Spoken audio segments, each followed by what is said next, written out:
cry like I do. I'll keep away from a run around sewer. Whoa. A lot of people. I'm sorry. I feel like I'm at granddad's house. All right, welcome back to The Five. So here we have another sexting scandal, this time involving a Democrat named Louis Magazu, who texted nude photos of himself to a lady. That's the good part of it. Can't show you the rest. Magazu, a New Jersey freeholder, I don't know what that is, resigned this week, but should he have? He claims it's the woman's fault for leaking the pictures, and some feel what he did is his own private business because they're adults. Please. If you send out nude photos of yourself, you're playing Russian roulette with your junk. At some point, someone's going to see it. Who doesn't want to see it? Like America. We deserve a lot of things, but we don't deserve to see your junk. I also think these incidents are great for weeding out self-absorbed chumps from politics. Fact is, if you think your naked, middle-aged body is hot enough to be viewed in all its flabby glory, then you're too delusional to be in a position of authority. I don't even want you delivering my mail. Lastly, Magazu, there he is again, says he will hopefully, quote, hopefully begin the process of healing. No, you cannot claim victim status when you caused the mess. That makes you a true wiener in every sense of the word. So, Bob, I go to you first for no particular reason. No, of course not. You were a political, as a political operative, how would you advise a client who gets involved in a mess like this?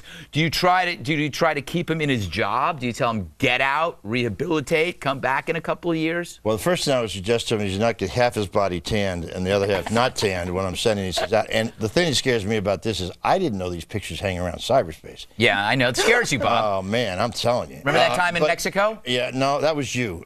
But I tell you, when something like this happens, I think people are overreacting to it now. I think it's gone much too far. If it was a videotape of him having sex with some woman, I'd say to the candidate, you know, I probably don't think we can survive this. We could survive this. But they get out and they get scared out by the press. It's ridiculous. I've had it happen to candidates before. And by the way, it's also happened to me. Who's to say they're scared out by the press? Maybe they're scared out by their wives or their families. I mean, look, every elected official has the duty to avoid even the appearance of impropriety. And I think the tolerance is a lot less now because we're in such dire fiscal straits. Look, if the country were doing great, we wouldn't mind. They'd be like, take a picture. Have you ever wondered why these women, these wives, stand next to their husbands after they get caught? I mean, I would have expected most of them to become a Lorena Bobbitt, you know, boom. But think about Bill Clinton. Think about Bill Clinton. The economy was doing well at the time, and I think a lot of people turned a blind eye and said, all right, things are good, let him do what he does, it's not a big deal. But I would ask you, Eric, what would happen in the private sector? They would probably end up in a divorce, but I don't think they'd be ushered out of the CEO. Let's take it to the top. CEOs, probably not. I guess the board wouldn't care as long as they're making the company money. But let's ask, what's with the Democrats? You got Woo, Wiener. Oh, be careful. You just opened it up. You just jinxed it there. All right, boy. Now we got us an argument. Let me see. There was one buddy who was a senator from Nevada. Can't keep it in their pants, and if they don't keep it in their pants, they take a picture of it. From Nevada, there was a Nevada senator named Ensign, and he had to leave. Why? Because he was screwing his campaign manager's wife. Wait, can I ask you, why do you have that accent when you're making fun of Republicans? I don't know, because it makes me feel fun. And of course, then we have the sitting senator, Vitter, from Louisiana. See what you did, Eric? Was with a whore, and they was stupid enough to leave his number with her. Why did you just say, any aggressive tickle scandals in the Republican side? Remember Eric Mazza? You know, he... the tickle meister. Look, Bowling, I got to totally disagree with you. I think both parties are guilty. I mean, it's not just that, but there's a bigger story. Every person we're talking about is a dude. There are no women politicians, Dana, that do this stuff. Well, I don't know Should we just have an all-female government? Well, no. I don't know any women who would take pictures of themselves and send out. No, I just don't know any in particular. I don't know any either. This issue, it's not just in politics. I do think it probably happens in the private sector, but in sports. Yeah. I mean, it's all sorts of scandals. We had this is not a sex scandal, but is his name A-Rod? Alex Rodriguez? I don't follow sports, so I feel like I can't really call him A-Rod. You know, I call him A-Rod. Not my nickname. I feel like I should call him Mr. Rodriguez. Okay. But he's playing poker, and now it got busted? We're talking about that in the next block, Dana. They just told me. I will say this, building on your point. I think the difference is that liberals have a media that sort of rallies around them a lot more than Republicans. It's true, Bob. It's absolutely true. God. They protect the left more than they protect the right. I mean, they go after the right. You know why? Because if you help the poor and the needy, it's okay if you're seen. I'm going to disagree. You ask Wampin Wiener if he was being protected. Oh, he was protected for a long time. By the way, when you say about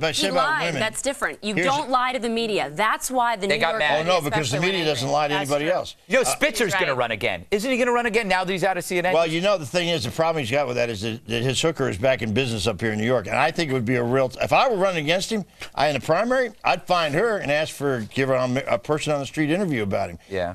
You know, first of all, Spitzer, why he put himself through that.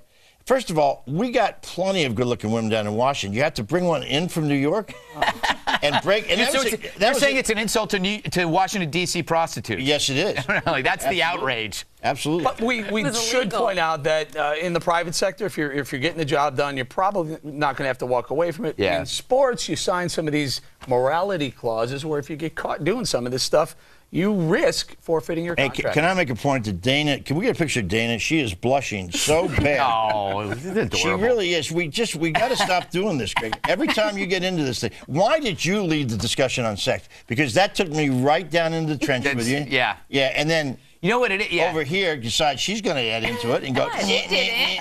No, seriously, I think we should ban the sex, not ban sex. Don't get me wrong. I mean, we should be careful about not letting Greg. Are you feeling okay? No. All right, Bob. Okay. What's in I got to move on. Oh, you are? You're moving on? Okay, go ahead. Sorry. All right, coming up, the poker probe. That's about a card game involving one of the major league's biggest stars. The 5 continues next. Now Dana's really blushing.